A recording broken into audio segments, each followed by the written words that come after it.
et Magog. Nous ne voulons pas lui prendre du temps.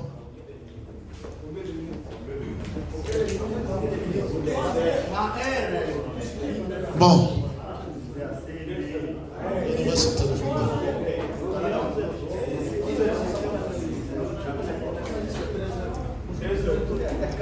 Vous avez dit 2 heures.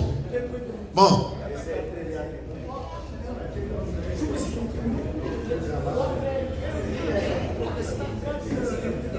On lui donne 2 heures.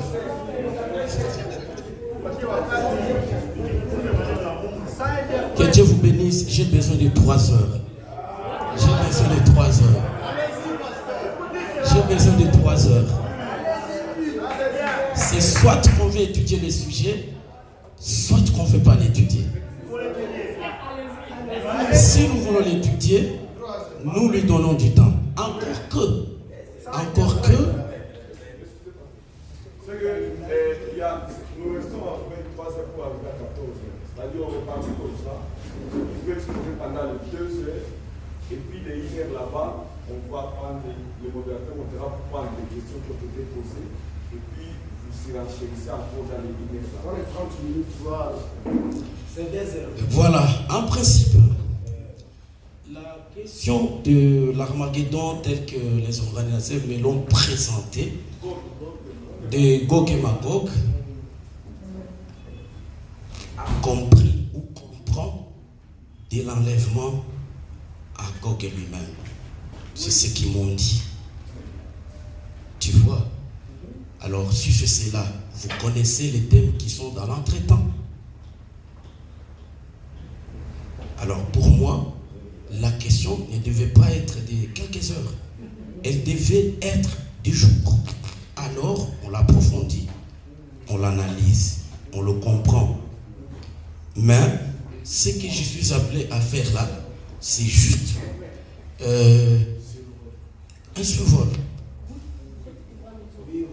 Mais comme le survol lui-même porte sur beaucoup de sous-points, il est évident qu'il doit prendre du temps. Oui. C'est ça. Voilà. Que le Seigneur vous bénisse. Nous allons lire la Bible. Nous allons lire la Bible.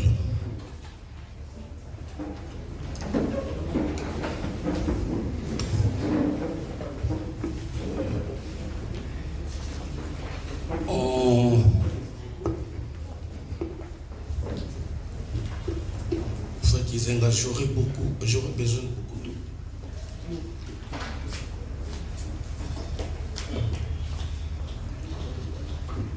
Nous allons lire la Bible. Nous lisons dans Ézéchiel 38, à partir du verset 1er. On va juste lire quelque chose là-dedans. Et comme nous sommes serviteurs de Dieu, il nous sera important de lire tout le chapitre d'Ézéchiel 38 et tout le chapitre d'Ézéchiel 39. Parce que c'est là que la question de Gog et Magog est évoquée. C'est là que ça se trouve situé dans la Bible. Alors lisons au nom du Seigneur. Ézéchiel 38. La parole de l'Éternel me fut adressée en ces mots. Fils de l'homme, tourne ta face vers Gog au pays de Magog, vers le prince du Roche, de Méchec et de Tubal, et prophétise contre lui. Tu diras, ainsi parle le Seigneur l'Éternel, voici j'en veux à toi, Gog, prince des roches, des Méchec et des Tubal. Amen. Nous allons prier. Dieu Tout-Puissant, merci beaucoup pour cette occasion que tu nous donnes de pouvoir étudier ta parole. Nous, ici, tous ensemble, en tant que tes serviteurs. Amen. Et Père, juste moi, l'un d'entre eux, ait été désigné pour présenter le sujet qui nous permettra de pouvoir mener cette étude. Ainsi donc, nous avons besoin que tu nous conduises et que tu nous éclaires au nom de Jésus-Christ. Amen. Amen. Que Dieu vous bénisse.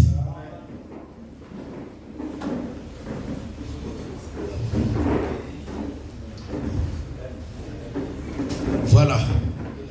J'ai choisi de vous présenter le sujet de cette manière. D'abord, je veux vous en présenter le plan ou les éléments constitutifs. Et ensuite, je lirai le prophète pour chacun de ces éléments-là. D'abord, les préludes ou les avant-guerres. Les avant-guerres. Dans les avant-guerres, nous avons trois grandes choses ou trois grands événements. Ces événements sont l'enlèvement de l'Église, la guerre de l'Armageddon et le millénium. On ne peut pas parler de Gog et Magog, ou disons Gog et Magog, cette guerre ne peut avoir lieu que si les trois événements ont eu lieu d'abord. L'enlèvement, l'Armageddon ou la guerre de l'Armageddon et le millénium. Voilà. Et Gog et Magog. Cette guerre de Gog et Magog se déroule sous les yeux de l'épouse de Christ qui est sur la terre, finissant le règne de 1000 ans sur terre. C'est des éléments à noter qui font partie de ceci. Donc la guerre de Gog et Magog se déroule sous les yeux de l'épouse de Christ qui est sur terre, finissant le règne de 1000 ans sur terre. En effet, dans la vision de Patmos, Jean représentait l'Église, laquelle Église est enlevée au chapitre 4 de l'Apocalypse, pour revenir sur la terre au chapitre 6 de l'Apocalypse, lequel chapitre 6 est égal au chapitre 10 concernant la révélation des sceaux. Amen. Les sceaux dans la Bible sont ouverts au chapitre 6 de l'Apocalypse.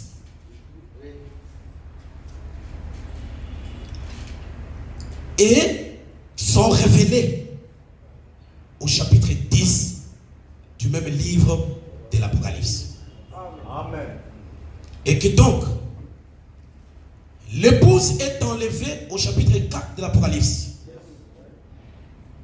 Le chapitre 5 est une préparation à la révélation des sceaux. Et au chapitre 6, l'épouse retourne sur la terre. Chapitre 6 qui est égal au chapitre 10. L'épouse retourne sur la terre.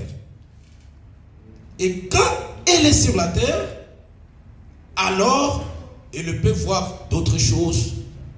L'Armageddon, Gog et Magog. Que Dieu vous bénisse.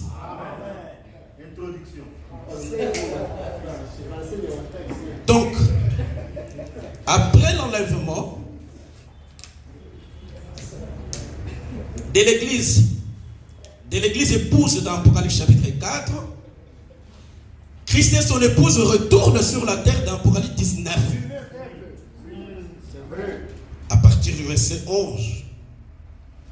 Cet Apocalypse 19 est égal à l'Apocalypse 10.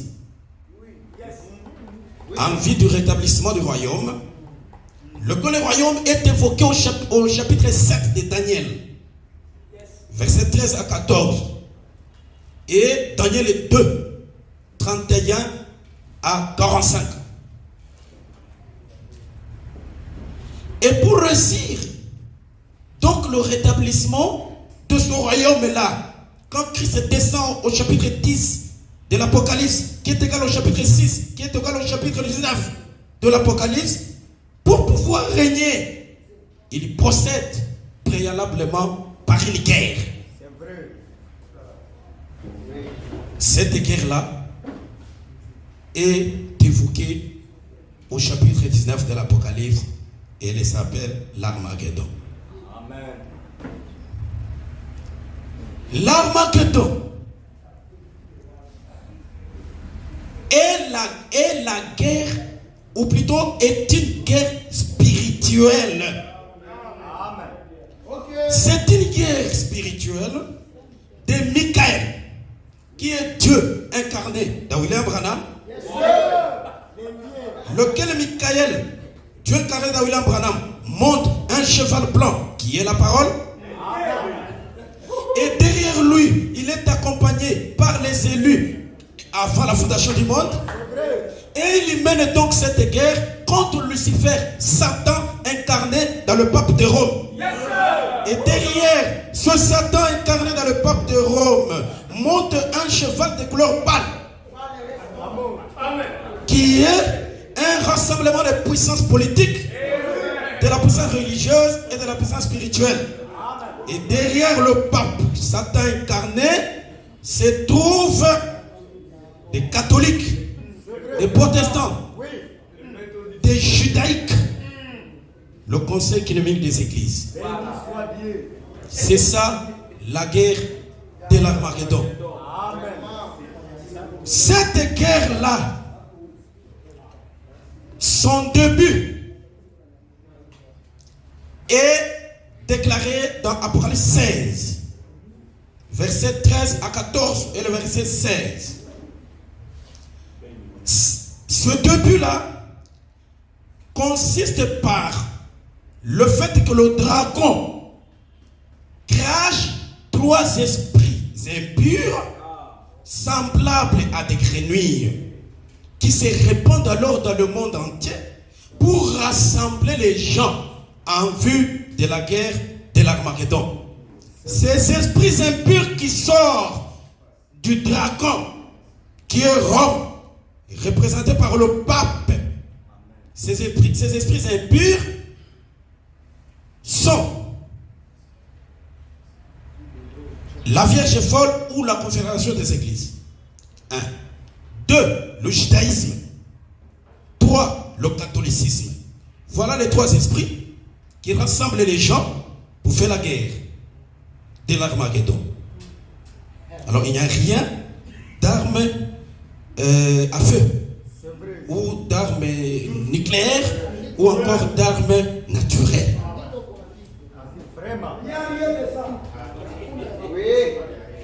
Alors, les gens sont ainsi rassemblés, les gens de Satan, et on les rassemble des 4 coins de la terre. Par contre, Christ, lui, a rassemblé les siens aux 4 coins du ciel. Amen. Et pendant le déroulement du combat, Christ doit tuer son ennemi afin de régner. Il doit les tuer selon 2 Thessaloniciens, chapitre 2, verset 1er à 12. Il est écrit qu'il y a un adversaire qui s'élève au-dessous de tout ce qu'on appelle Dieu et qui entre dans le temple et qui s'autoproclame lui-même Dieu. Mais cet adversaire-là, le Seigneur les cassera par le souffle de sa bouche et l'éclat de sa venue. Alors, cet adversaire-là, Christ l'écrase par quelle arme? Par l'arme fabriquée par des païens, russes ou américains soit-il. Christ n'utilise pas des armes mécaniques ou électroniques ou atomiques. Christ n'a qu'une seule arme. Depuis le jardin d'Éden jusqu'à la fin. Vous fabriquez une autre arme, vous avez menti pour le Seigneur. Vous avez menti contre lui. Il n'a qu'une seule arme. Cette arme-là, c'est la parole. Et donc, il tue son ennemi par la parole. L'épée sortant de sa bouche, la parole est révélée. La parole révélée ne pouvait donc sortir pour aujourd'hui que de William Branham.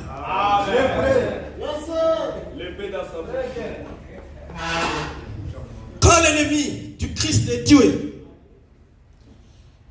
qu'est-ce qui se passe? Le règne est installé. Le règne est installé. J'ai évoqué les Écritures qui installent le règne. Daniel 7, Daniel 2. Daniel 7 parle d'un ancien jour qui vient et qui reçoit un règne éternel. Daniel 2 parle d'une pierre qui descend de la montagne sans le secours d'aucune main et qui écrase tout et qui s'installe partout dans le monde et qui devient en fait un royaume. Et il est évident aujourd'hui que tous les prédicateurs parlent au moins d'une pierre défaite qui serait dans les cœurs de leurs croyants. Amen. C'est le royaume éternel. Alors, ensuite donc, il installe ce royaume-là. Qu'est-ce que ce royaume-là que nous appelons le millénium? En bref, c'est Dieu dans un corps de chair.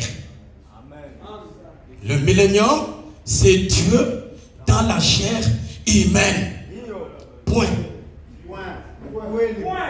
C'est ça le royaume. C'est ça le royaume. Et ce royaume-là, Dieu dans la chair humaine, ce royaume-là, c'est la seconde venue de Jésus-Christ qui l'introduit. Pas des royaumes sans seconde venue. Pas Dieu qui retourne dans la chair humaine comme il était autrefois dans la chair humaine en Éden sans d'abord la seconde venue. Le millénium n'est pas donc la nouvelle terre. Ce n'est pas la nouvelle terre. Parce que il y a le péché dans le millénium. Et le péché qui est dans le millénium, c'est exactement le corps. Ce corps ici, c'est le péché. Il est dans le millénium. Dieu vient être dans ce corps et c'est le péché. Et dans le millénium, il y a le péché. Il y a ce corps.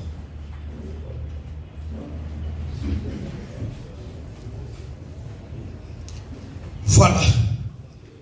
Pendant que Dieu est dans la chair humaine, pendant que Dieu est dans son peuple, alors une guerre éclate. Cette fois-ci, une guerre des armes entre les êtres humains eux-mêmes. C'est cette guerre-là que nous appelons Gog et Magog. Et que nous trouvons dans Ézéchiel 38, 1 à 22 et 39, 1 à 29.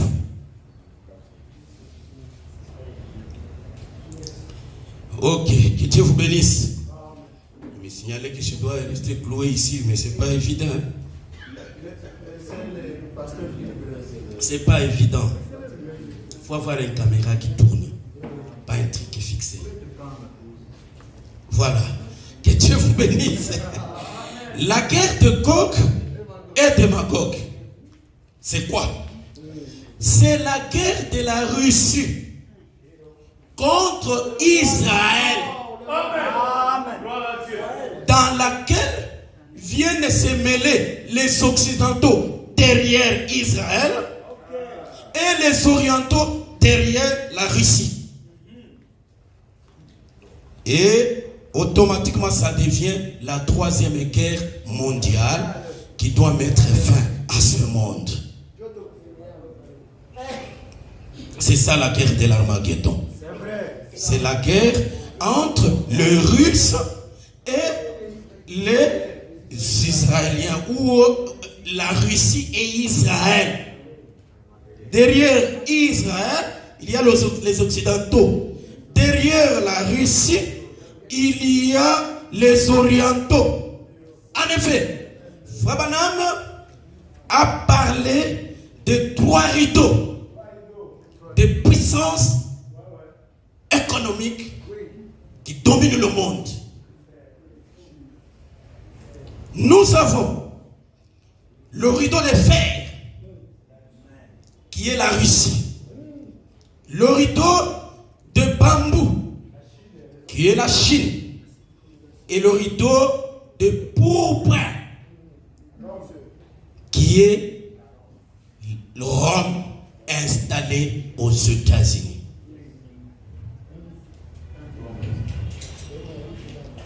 Et cette puissance-là, Fabanam dit, c'est ce troisième rideau qu'il faut surveiller, parce que lui, il doit conquérir le monde. Il doit conquérir le monde. Rome, par les États-Unis. Vous savez vous-même, Apocalypse 13, la bête avait donné son pouvoir à une autre petite bête. Cette petite bête parlait sous l'autorité de la grande bête. Ça veut dire dans le pouvoir de la grande bête. Et là, Rome s'assoit sur le trône aux États-Unis pour tout commander, et il doit être vêtu des pourpres ou des violets. Alors, c'est comme ça que ça se passe. Le rideau de fer et de bambou se mettent ensemble. Le rideau de pourpre, lui, a le monde entier. Maintenant, c'est ça la guerre. La guerre de Gog et Magog, c'est la guerre entre la Russie et Israël. Derrière la Russie, les Orientaux, derrière Israël, les Occidentaux. Et c'est une guerre atomique, une guerre physique, des armes à feu, des armes atomiques, les armes à hydrogène. Maintenant, cette guerre-là se mène donc en Palestine, c'est le lieu. Amen. C'est en Palestine. Mais ça éclate en Turquie, pas en Ukraine. C'est en Turquie. Bien placé. Que la guerre de Gog et Magog éclate pour aller se dérouler en Palestine. En fait, la Turquie, c'est la route.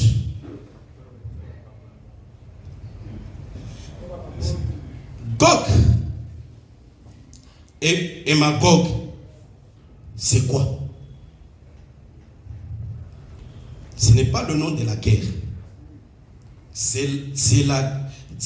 Nous disons la guerre de Gog, c'est-à-dire Gog, lui, c'est quelqu'un qui fait la guerre. Sa guerre là, c'est de cette guerre là dont nous parlons. Alors Gog, c'est la Russie. Gog et Magog, c'est la Russie. Et donc, Gog et Magog mettra le feu sur ce monde, selon la promesse biblique de 2 Pierre chapitre 3, de 1 à 14. Et dans la foulée, elle lancera la bombe atomique sur la cité du Vatican et sur les États-Unis d'Amérique pour accomplir Apocalypse 18, 6 à 20. C'est comme ça. Gog et Magog, c'est la Russie qui met le feu sur toute la terre. Selon 2 Pierre, chapitre 3, 1 à 14. Et comment Gog met ce feu-là? Gog lance une bombe pour détruire le Vatican et pour détruire les États-Unis. Et ainsi de suite. Parce que ça doit détruire le siège de la puissance de Satan. La Russie, Gog, c'est l'arme entre les mains de Dieu. Alors par conséquent, toute chair sera détruite par cette bombe. Amen. Y compris la chair des saints, les membres de l'épouse de Christ que nous sommes. Amen. Toute chair doit être détruite par cette bombe-là. C'est la 3e guerre mondiale. Pour finir ce monde et accoucher donc de la nouvelle terre. Amen. Un nouveau monde. Voilà. C'est de tout ça dont je veux parler. On peut commencer à lire le prophète. Amen.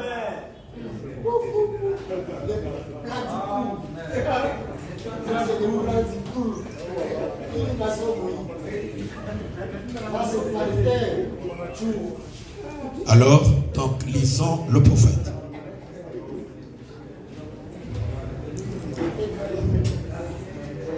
Lisons le prophète.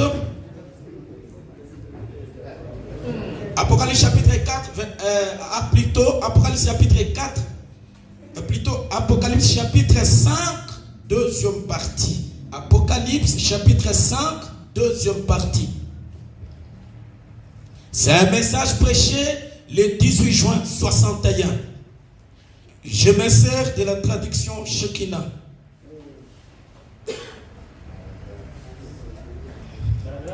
Paragraphe 79. Fabana me dit. Maintenant, nous voyons donc au commencement du chapitre, nous voyons que le chapitre 5 n'est qu'un trait d'union. C'est une attache de diamant qui relie la dernière partie de l'âge de l'Église au chapitre 3. Le chapitre 4 nous dit que Jean fut enlevé au ciel et le chapitre 5 est une préparation. On a étudié les 7 âges de l'Église. Ensuite, Jean est enlevé au chapitre 4. Et le chapitre 5 prépare la scène pour l'ouverture des sceaux. Juste comme il l'a fait au chapitre 1er de l'Apocalypse en préparant la voie aux 7 âges de l'Église. Il se tient là au milieu des 7 chandeliers d'or ayant l'aspect d'une pierre de diable et de sardoine préparant la voie aux 7 âges de l'Église. Dans le message, les instructions de Gabriel à Daniel, prêché le 30 juillet 61 matin. Les instructions de Gabriel à Daniel, paragraphe 41. Maintenant, au chapitre 4, 41. Paragraphe 41. Maintenant, au chapitre 4, Jean a été ravi aussitôt après l'Église. Jean, quand il est monté, il a vu l'âge de l'Église tout entier. J'aimerais m'arrêter ici juste un instant pour dire ceci que bien des gens qui attendent quelque chose de vraiment prodigieux, puissant et merveilleux dans l'âge des nations se trompent assurément. L'âge de l'Église et tout ce qui se passera pendant le règne des nations se trouve dans Apocalypse de 1 à toi inclus. Après ça, l'église est enlevée, a été pris en haut. Et le reste jusqu'au chapitre 19, c'est ce qui arrive à la race juive après que l'église est montée. C'est le temps de la grande tribulation. Plus rien n'arrive parmi les gentils. Seulement les massacres et tout ça, comme nous le verrons quand nous y arriverons. Paragraphe 31.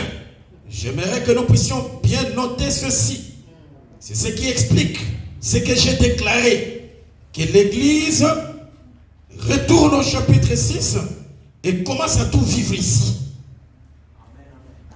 Paragraphe 31, dans les instructions de Gabriel à Daniel. Voilà maintenant des mois que nous étudions le livre de l'Apocalypse, la révélation de Jésus-Christ. Nous avons examiné les âges de l'Église, les 3 premiers chapitres de l'Apocalypse.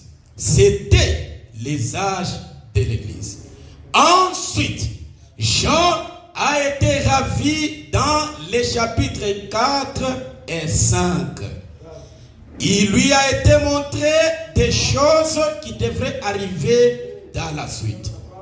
Et au chapitre 6, il y redescend sur terre pour voir arriver des choses qui se produiront du chapitre 6, verset 1er au chapitre 19, verset 21. C'est là qu'il y a les sceaux, les fléaux, les malheurs, les sauterelles, la femme dans le soleil et le dragon rouge qui est précipité, les 144 000 qui sont scellés et toutes ces choses. Amen. Donc l'église, l'église, elle, quand elle est montée au chapitre 4, au chapitre 6, il y redescend sur terre pour voir arriver des choses qui se produiront du chapitre 6, verset 1er au chapitre 19, verset 21. C'est là qu'il y a les sceaux. C'est là qu'il y a les fléaux.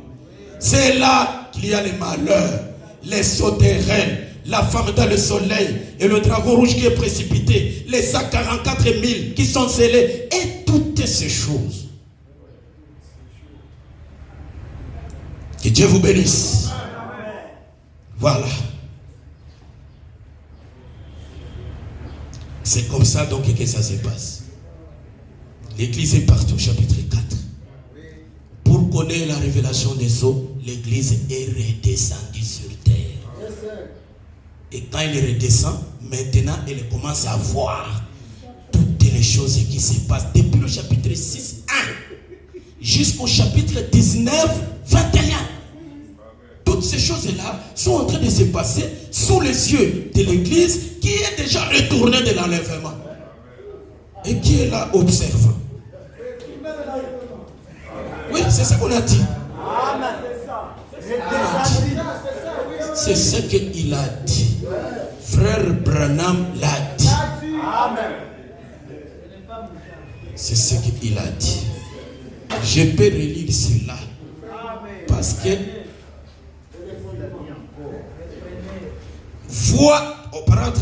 voilà maintenant 2 mois que nous étudions le livre de l'Apocalypse, la révélation de Jésus-Christ. Nous avons examiné les âges de l'Église. Les 3 premiers chapitres de l'Apocalypse, c'était les âges de l'Église. Ensuite, Jean a été ravi dans les chapitres 4 et 5. Il lui a été montré des choses qui devaient arriver dans la suite. Et au chapitre 6, il y redescend sur terre pour voir arriver des choses qui se produiront du chapitre 6, verset 1er au chapitre 19, verset 21. C'est là qu'il y a les sceaux, les fléaux, les malheurs, les sauterelles, la femme dans le soleil et le dragon rouge qui est précipité, les 144 000 qui sont scellés et toutes ces choses. Voilà. Comme l'église est descendue, la guerre de l'Armageddon. Comme nous l'avons lu, comme nous l'avons dit plutôt, cette guerre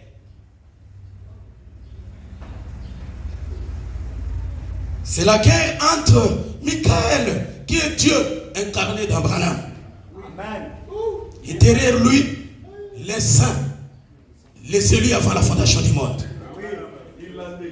Alors, voilà là, c'est ça. Et de l'autre côté, il y a Lucifer, Satan, incarné dans le pape de Rome. Derrière lui, toutes ces dénominations. Et le judaïsme est compris. Et il y a une confrontation. Et gloire à Jésus-Christ, parce qu'il a détruit son ennemi. L'épée du roi est sortie de la bouche de William Branham et a détruit l'ennemi. Branham dit que cette Jézabel-là, comme à l'époque d'Élie, sa chair a été jetée en pâture aux oiseaux sauvages. Amen. C'était Jézabel spirituelle. La grande prostituée. Elle a été rongée par tous ces oiseaux sauvages qui sont venus la manger. Et la Bible a dit, frère, elle est un repère d'oiseaux impurs et odieux. Voilà. Lisons les soins du temps de la fin. Les soins du temps de la fin, pour voir ces esprits qui les rassemblent. Nous lisons le soin du temps de la fin, prêché le 25 juillet 65 matin. On commence par le paragraphe 238 et on va descendre. Il est dit ceci. Apocalypse 16, 13 à 14. Entre la 6e et la 7e trompette, 3 esprits impurs semblables à des grenouilles, avez-vous remarqué ça? Sont sortis de la bouche de quelqu'un.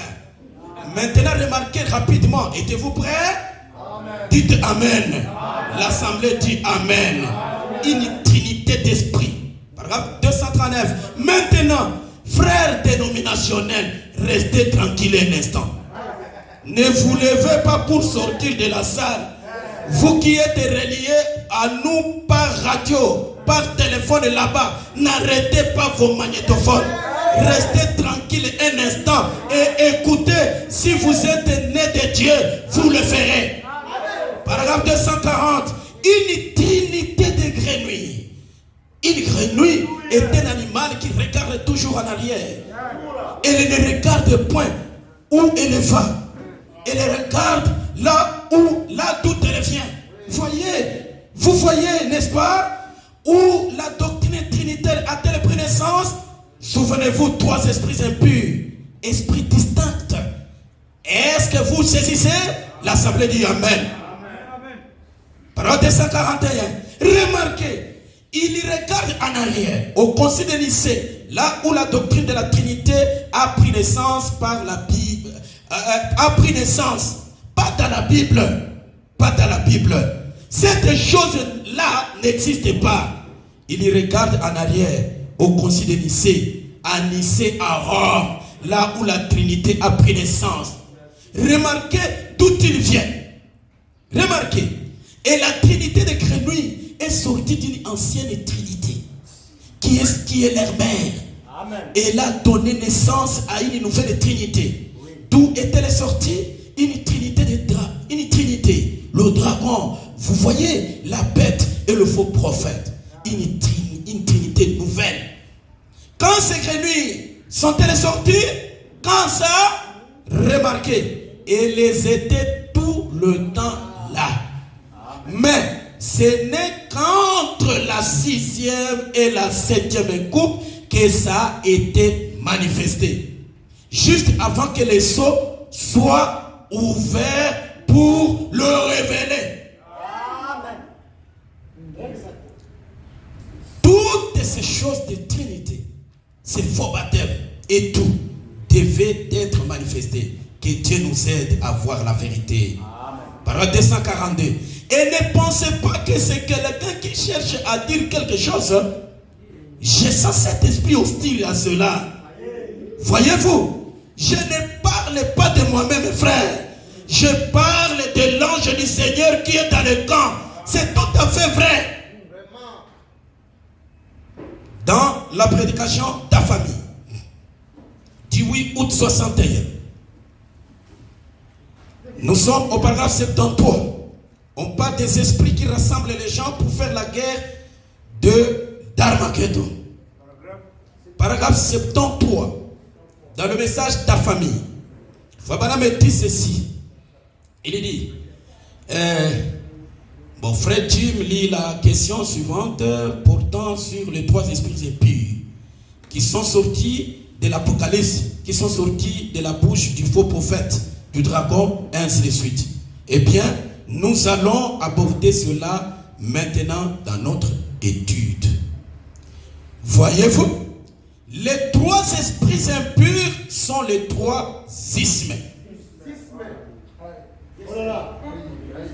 Permettez-moi de présenter cela sous forme de type pour vous maintenant. Et vous verrez où cela a commencé, où cela a débuté. Voyez-vous, il y a le communisme, le fascisme, le nazisme. C'était des esprits. On va y revenir quand on va parler de Gog et Magog. Le communisme est un esprit. Cela vient sur vous. Voyez-vous, c'est un esprit. Et cela sera quelque chose comme ça. Seulement, ce n'est pas vraiment cela. Mais ce sera 3 esprits exactement comme cela dont ils étaient en quelque sorte les précurseurs. Mais, bien sûr, vous savez, c'est dans le catholicisme. Voyez-vous? Mais je voudrais comprendre certaines choses là-dessus juste avant de le dire. Voyez-vous? Pour être sûr que je sais que c'est que... Par là, 74. Mais, il s'agit des 3 esprits. Juste comme le communisme, le fascisme, etc. Et nous avons montré cela il y a des années. Vous savez, rappelez-vous, je vous l'ai dit. J'ai dit que ce serait quelque chose qui arriverait. Tout se retrouverait dans le communisme. Et c'est là que ça finit. Ce sera la même chose à ce moment-là. Voyez-vous, ce sera 3 esprits impurs qui sortiront. Réellement, je crois en toute sincérité, vraiment, à l'instant, juste pour en donner en quelque sorte un aperçu. Si vous n'y voyez pas d'inconvénient, si j'ajoute un peu plus à cela, quand je vais vous mettre à expliquer cela, eh bien, vous direz, vous n'avez pas entièrement expliqué cela là-bas ce soir-là. Vous voyez, si je fais cela, voici ce que je pense que ce serait. Bien-aimés frères, c'est important de comprendre ça, parce que c'est ça qui montre que l'Armageddon est une guerre spirituelle. Parce que ce sont ces esprits ici qui rassemblent les combattants, les guerriers du côté du pape ou du côté de Lucifer. Alors, ces esprits rassemblent qui? Il dit, voici ce que je pense que ce serait. Je crois que c'est un esprit. La Vierge endormie. Ils ont un dépôt de munitions. Et alors, comment l'Armageddon serait avec les églises, la Vierge endormie? Ce serait une guerre d'armes comme ça. La Vierge endormie n'a pas de munitions. Voilà. Ça n'a ni munitions, ni armes. Les 3 esprits les rassemblent pour faire la guerre de l'Armageddon. Écoutez, voici ce que je pense que ce serait. Je crois que c'est un esprit. La Vierge endormie, la confédération des églises. Le judaïsme en rapport avec le rejet de Christ, les Juifs qui ont rejeté la chose, et le catholicisme. Voilà. Voilà les combattants pour la guerre de l'Armageddon. On continue. C'est eux, les militaires. Les trois esprits les rassemblent. En effet, vous voyez, tout cela sort du faux prophète. Voyez-vous, de la bouche du faux prophète qui était la papauté de la bête. Voyez-vous, et l'endroit d'où tout cela vient. Vous voyez où se trouve le fondement. Et ce sont les esprits, et ce sont les trois esprits impurs qui entraînent le monde entier à l'Armageddon. Vous voyez-vous? Et ce sont ces trois esprits impurs.